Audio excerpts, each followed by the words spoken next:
les valeurs que doit cultiver un homme pour réussir sa vie sur la terre. Et nous sommes en train de parler de la loyauté et de la fidélité. Aujourd'hui, nous sommes donc au 2e jour. Et le thème que je vais développer, c'est l'amour dans le cœur est ce qui rend fidèle et loyal. Vous devez savoir que la loyauté et la fidélité ne sont pas des vertus à choisir entre d'autres vertus, mais ce sont des vertus qu'il faut s'imposer si tu veux vraiment réussir ta vie sur la terre. La Bible dit dans Proverbe chapitre 20, le verset 6, beaucoup de gens proclament leur bonté, mais un homme fidèle, qui le trouvera? Ça veut dire partout on cherche un homme fidèle. Les hommes cherchent une femme fidèle pour épouser. Les femmes cherchent un homme fidèle. Les entreprises cherchent des employés fidèles. Les politiciens cherchent des adeptes fidèles. L'Église cherche fidèle. Tout le monde veut fidèle. Aujourd'hui, l'amour dans le cœur est ce qui rend fidèle et loyal. 1 Corinthiens chapitre 13 verset 1. La Bible dit ici que sans l'amour dans le cœur d'un homme, tout ce qu'il fait, c'est du bruit. Tout ce qu'il fait n'a pas de sens. Ce qu'il fait n'impressionne pas parce que Dieu sait qu'à n'importe quel moment il peut changer. Sans l'amour dans le cœur d'un homme, il finira par succomber dans l'infidélité ou dans la déloyauté lorsque il sera mis à l'épreuve à un certain niveau. Proverbe chapitre 30 verset 33. Car la pression du lait produit de la crème. La pression du nez produit du sang. Et la pression de la colère produit des querelles. Donc s'il n'y a pas l'amour dans votre cœur, avec la pression, la loyauté va sortir. Avec la pression, l'infidélité va sortir. Avec la pression, la rébellion va sortir. Sachez-le, ce qui est en vous paraît quand il y a pression. Donc si l'amour est dans votre cœur, cela se saura lorsque vous serez sous pression.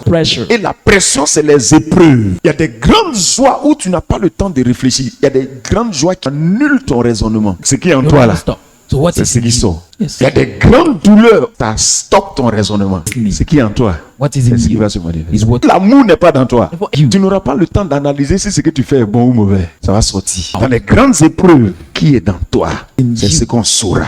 Matthieu chapitre 12 verset 34. Luc le chapitre 6 verset 45. L'homme bon tire de bonnes choses dans le bon trésor de son cœur, et le méchant tire de mauvaises choses du mauvais trésor de son cœur.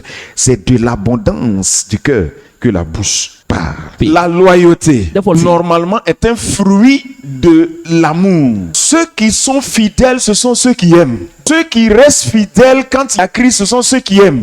Ceux qui demeurent fidèles quand il y a problème, ce sont ceux qui aiment. Or que demeurer fidèle quand il y a opposition, demeurer fidèle quand il y a crise, demeurer fidèle dans la difficulté, c'est ce qu'on appelle la loyauté. Raison pour laquelle il n'y a que ceux qui aiment et qui peuvent être loyaux. Parce que beaucoup de choses peuvent motiver votre attachement à votre église. Beaucoup de choses peuvent motiver votre soumission à votre pasteur. Beaucoup de choses peuvent motiver votre respect de votre autorité dans le monde ou à l'église. Beaucoup de choses peuvent motiver votre assiduité à l'église ou bien à votre entreprise. Votre fidélité peut être motivée par la gentillesse, par exemple, qu'on a eu à votre égard. Votre fidélité peut être motivée parce que quelqu'un vous a rendu un service. Bien, il vous a accordé une femme. Mais toutes ces choses qui peuvent vous motiver à la fidélité peuvent être ébranlées quand il y a épreuve. Raison pour laquelle, si ce sont ces choses-là qui motivent votre fidélité, vous ne pouvez pas être cité parmi les loyaux parce qu'il y a quelque chose d'essentiel qui vous manque, c'est l'amour. Donc, être fidèle à quelqu'un parce qu'il t'a beaucoup aidé. Vraiment, je suis dans cette église parce que les gens sont vraiment gentils avec moi. Maintenant, je décide d'aller dans cette église parce que, vraiment, la dernière fois quand j'avais des problèmes, ils sont venus à mon secours. Toutes ces choses-là ne garantissent pas votre fidélité. Parce que en cas de crise, vous ne serez pas loyaux. Il n'y a que l'amour qui peut amener quelqu'un à être loyal. Si vous n'avez pas d'amour, tout ce que vous ferez, tout ce que vous direz, tout ce que vous justifierez, Dieu dit ce sont des cymbales. C'est bruit. Dieu sait que l'amour n'est pas dans votre cœur. Donc votre agitation. Il dit, si tu parles la langue des anges, tu n'as pas l'amour dans ton cœur, tu n'es rien du tout. Ça veut dire que quand il n'y a pas l'amour, tout ce que tu peux faire, c'est un cadeau. Tu peux courir de gauche à droite. Ce sont ceux qui aiment, qui restent fidèles pendant longtemps. Donc, si ta fidélité est basée sur la reconnaissance, ta fidélité n'est pas une vraie.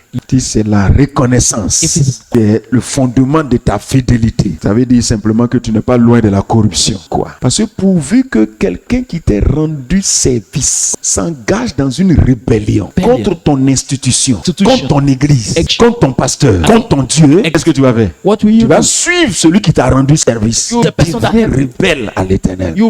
La plupart des chefs rebelles ont toujours emballé ceux à qui ils ont rendu service en les obligeant, en leur rappelant ce qu'ils ont fait pour eux. La plupart de ceux qui veulent s'engager dans la rébellion, quand ils sont en train de préparer leur rébellion, ou bien pour donner beaucoup de force pour être de bons rebelles demain et qu'ils puissent faire pression, qu'est-ce qu'ils font? Ils rendent beaucoup de services, de telle sorte que quand ils se lèvent, ils ont plusieurs personnes avec eux. Parce qu'il y a des gens, leur loyauté, leur fidélité, c'est même pas leur loyauté, leur fidélité est basée seulement sur les services rendus. Ces gens-là ne sont pas loin de la duplicité. Pourquoi tu ne viens plus à l'église? Tant que lui-là, il ne vient pas à l'église, moi, il ne vient pas à l'église. Mais pourquoi? Quand il était malade la dernière fois, c'est lui qui m'a soigné. Alors, l'Éternel a été oublié pour un homme plein. Comme ça. Les gens suivent. À cause de ceux qui n'ont pas compris leur vrai fondement quand ils sont devenus chrétiens. Ce pourquoi ils sont devenus chrétiens, ils ne connaissent pas. Ils n'ont pas l'amour dans leur cœur. Pas l'amour dans ton cœur. Tu suis la nourriture. Tu suis les morceaux de pain. Tu suis ce genre, les cadeaux. C'est ce que tu suis. Celui qui est là parce que tu lui as rendu service, c'est pas un vrai. De là du service, il doit t'aimer. Pour que si demain, on lui propose quelque chose d'autre, ne dise pas que ton service est caduc. Là où il y a l'infidélité, il n'y a pas d'amour. Si l'amour n'est pas votre vraie motivation dans ce que vous appelez votre fidélité, ce que vous faites, Dieu appelle ça un bruit. 1 Corinthiens chapitre 13, verset 1. Tu as mangé du riz, c'est là tu dis à quelqu'un je t'aime. Un papa est quitté au travail, il est venu là donner des cadeaux à ses enfants. Hé papa, on t'aime, c'est pas de l'amour. Si c'est les cadeaux qui font l'amour, tes enfants t'aiment pas. L'amour n'est motivé par rien. Plein d'enfants qui n'aiment pas leur papa parce que leur papa n'a jamais fait cadeau. Ils ne connaissent même pas la condition de leur papa. Et ils aiment le papa du voisin. Parce que là-bas, quand ils s'en vont, on leur donne des petits gâteaux. Aime ton papa, même quand il n'a rien. C'est ton papa. Ton papa, c'est ton papa. Ton papa, c'est ton papa. On lutte pour être fidèle. Lorsqu'il y a des petites situations et puis tu changes un coup, tu n'es pas amoureux. When there are little situations and you change them, you are not in love. Because when you constant. Lorsque Jean-Baptiste était en prison, avec la souffrance qu'il était en train de subir là-bas, il a commencé à avoir des doutes. Son esprit a commencé à se mélanger. Il y a des disciples qui sont allés lui rendre visite en prison. Il a envoyé ses disciples aller demander à Jésus si c'est lui qui doit venir ou bien on doit attendre un autre sauveur qui va venir. Failure. Ça veut dire simplement que Jean-Baptiste était maintenant troublé, qu'il n'est plus serein comme avant, il a été déstabilisé. Donc, sa fidélité a pris un coup. Fidélité dans la constance de ce qu'il est. Donc, il a commencé à douter maintenant de ce que lui-même il a révélé à tout le monde. Matthieu chapitre 11, verset 6. Heureux celui pour qui je ne serai pas une occasion de chute. Jean le chapitre 1, le verset 26 jusqu'au verset 35. Les épreuves, ça peut mélanger l'esprit de quelqu'un, peut t'amener à réfléchir de nouveau. It can make you think. Vraiment, moi je reconsidère ma position. Mais l'amour seul peut te permettre de traverser tout ça en demeurant fidèle. C'est que Dieu veut. C'est que vous l'aimiez lui et que vous aimiez votre prochain. Parce que ce sont ceux qui aiment qui restent fidèles pour longtemps, pour toujours. Ce n'est pas seulement ceux qui ont les révélations. Dieu peut te donner une révélation. Voici ton père. C'est la révélation. Et c'est toi maintenant qui vas épouser la révélation pour que tu commences à aimer.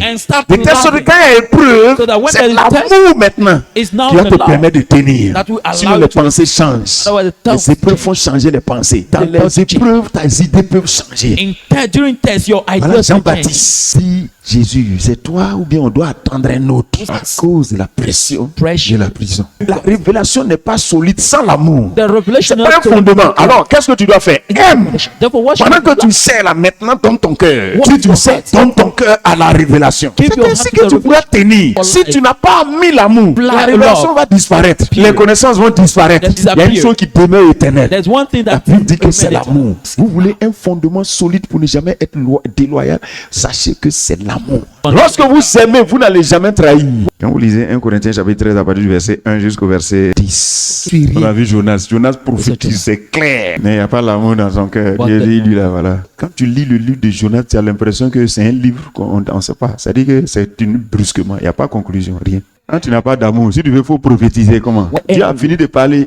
On lui a pas donné l'occasion de parler encore. Terminé. On dit le chapitre est fini. Jonas, tu n'es plus prophète. Si tu as la prophétie, tu dis tu prophétises. You say you are the prophet. C'est-à-dire que toi, quand tu donnes, c'est clair. Tu n'as pas d'amour. Dieu dit ça là. Tu ne vas pas arriver quelque part. C'est-à-dire quand toi, tu as rendu service à quelqu'un, la personne n'est plus tranquille jusqu'à toute sa vie. C'est-à-dire que quand il entend ton nom, il est effrayé. Parce que si tu te demandes service, si tu n'as pas rendu là, les morceaux de pain. C'est pas pour toi, j'ai livré mon corps. Tu regardes dans la Bible. Jésus ne nous a jamais dit que c'est pas que j'ai livré mon corps pour toi. Don't you know that for you? Never. Il a fini. He has finished. Quand tu regardes dedans là, when you look ses causeries avec ses apôtres, ses disciples, il ne dit jamais viens me servir parce que j'ai donné mon corps pour toi. Jamais. C'est nous on dit non. Je t'ai donné ça, il faut me servir. Si tu veux, il faut donner ton dos. Si tu n'as pas d'amour, c'est cadeau. Vous pouvez être loyal toute votre vie.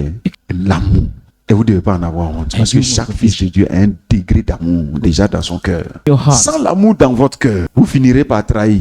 Lorsque vous serez sous pression, les pressions de la vie telles que qu'est-ce que je vais manger, qu'est-ce que je vais boire, ça a fait qu'il y a des gens qui ont dit Jésus, je peux te servir toute ma vie. Mais quand il n'y a plus de nourriture, vraiment. Matthieu chapitre 13, verset 32. De toute façon, Judas Iscariote était sous pression parce qu'on lui a dit, sa maman lui a dit, il n'a pas encore acheté de terrain. Depuis qu'il suit Jésus là, il n'a pas encore acheté de terrain. Sous pression de la famille, il est allé vendre Jésus. Dieu t'a pas dit d'aller voler. Sous pression, tu as pris l'argent d'inscription des élèves. Il te fait dépôt, hein. Tu as trahi Jésus. Pression, tu as l'argent du marché. Sous pression. La maman a appelé l'argent du marché. The money for the food. Et monsieur n'est pas au courant. Et c'est maintenant les arrêts de poissons là, lui mange. Si tu n'as pas l'amour dans ton cœur, trahi. C'est ça qu'en tant qu'enfant de Dieu, vous devez savoir que ce que vous devez aimer Dieu pour lui-même, pour ce qu'il est et pour ses œuvres. Il fait tellement de choses, mais aimez-le pour ce qu'il est. Aimez vos frères, aimez votre église parce que c'est votre église. Les à côté là, si ça chauffe, c'est pas sûr. Que devez-vous faire pour demeurer loyal? Il y a une seule loi. Remplissez votre cœur d'amour. Romains le chapitre 5, verset 5. Le cœur là, ça s'éduque. On éduque le cœur en remplissant le cœur de la parole. Ce sont les paroles qui ont rempli le cœur là. C'est ça qui forme ce qu'on appelle les sentiments. Quand tu vois les sentiments dans le cœur d'un homme, c'est simplement les paroles qui ont rempli son cœur qui produisent ces genres de sentiments. Donc c'est à vous de remplir votre cœur. Tu peux remplir ton cœur par des confessions. J'aime cette personne. Moi je l'aime. Moi je l'aime.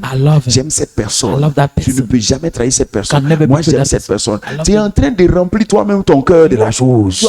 Mais lorsque tu dis le contraire, à force de dire le contraire, ton cœur aussi est rempli. Le jour de l'épreuve, tu veux faire autre chose, tu vas pas faire. Ce qui remplit ton cœur, c'est ce que tu vas faire. Sachez que Satan peut remplir votre cœur. Comme Dieu aussi peut remplir votre cœur. Satan peut remplir votre cœur de mensonges. Acte 5, verset 3. Donc quand on dit Satan t'a séduit là, ça veut dire aussi qu'il a rempli ton cœur. Comment il fait? Il a parlé à Ève. Elle écoutait. Il était en train de remplir le cœur de Ève. Elle a commencé à voir que le fruit là était bon. C'est comme ça que la femme de Potiphar, on dit chaque jour. Elle dit au petit là, viens. Heureusement que le petit aussi, son cœur aussi était rempli d'eau. Remplir le cœur, c'est ce qu'on appelle convaincre. Au départ, tu n'es pas convaincu, mais à force d'envoyer les paroles, jusqu'à maintenant ton cœur se remplit d'autres choses. Le sentiment en même temps change. Donc si vous voulez que votre cœur soit rempli d'amour, méditez sur la parole de Dieu. Quand vous êtes là comme ça, vous recevez de Dieu, en même temps aussi vous recevez recevoir du diable. Maintenant, comment on fait pour ouvrir son cœur? C'est-à-dire quand pour Dieu là vient là, tu attrapes ça. C'est-à-dire, une pensée de Dieu vient, tu t'arrêtes dessus. Tu commences à réfléchir en lui donnant raison. Oui, mais c'est vrai. Ce que Dieu dit est vrai. D'autres paroles vont sortir encore. La même parole là devient beaucoup. Devient beaucoup. À un moment donné, je dis, mais qu'est-ce que je fais ici? On s'arrête sur les paroles de Dieu. C'est ce qu'on médite. Les paroles sont là pour bâtir notre cœur, nos sentiments, pour ne pas que nous puissions devenir déloyaux, pour ne pas que nous soyons rebelles. Donc on se nourrit, que l'amour là soit rempli. Méditez. On redit certaines paroles. On se dit à soi. Vous pouvez ne pas être déloyal si vous ne le voulez pas. Vous pouvez être loyal si vous le voulez. C'est vous qui régnez. Vous avez la parole.